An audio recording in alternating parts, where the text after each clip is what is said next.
It is estimated that the number of eligible Kenyan voters living abroad stands at 3 million. Although this figure is yet to be ascertained, it also remains to be seen whether or not all Kenyans living abroad will come out to register as voters. Nevertheless, it is a number observers say could easily tilt the balance in the presidential poll.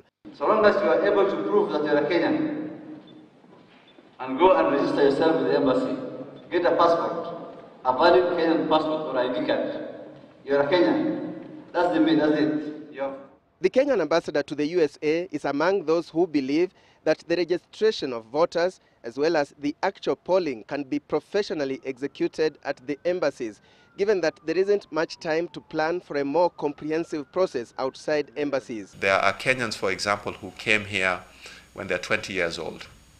They had never voted. They've been here for 20 years. They're now 40 years old. They have never voted in Kenya. The excitement is just overwhelming. They are really looking forward to being able to participate. Although critics say the embassies would not be trusted to handle the process fairly, it has been suggested that the IEBC uses them only as venues, but then trains its own officials to undertake the exercise. Botswana and South Africa allow their citizens to vote at their embassies across the world.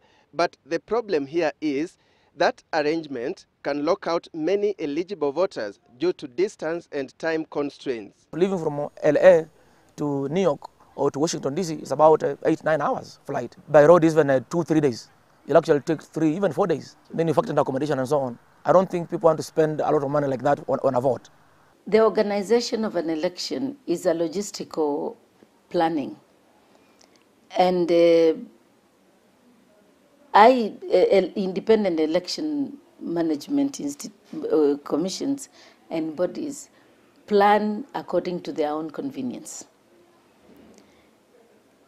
It is important to balance their convenience with the convenience of all eligible voters. Could electronic voting provide the answer to these challenges? South Korea is an example where they do electronic balloting, and I think also India.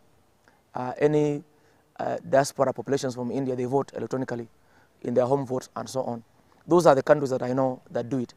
America has been reluctant in terms of using the electronic voting for those outside. They use absentee ballot. The biggest challenge, analysts say, is how to avoid fraud and hacking. And the manipulation.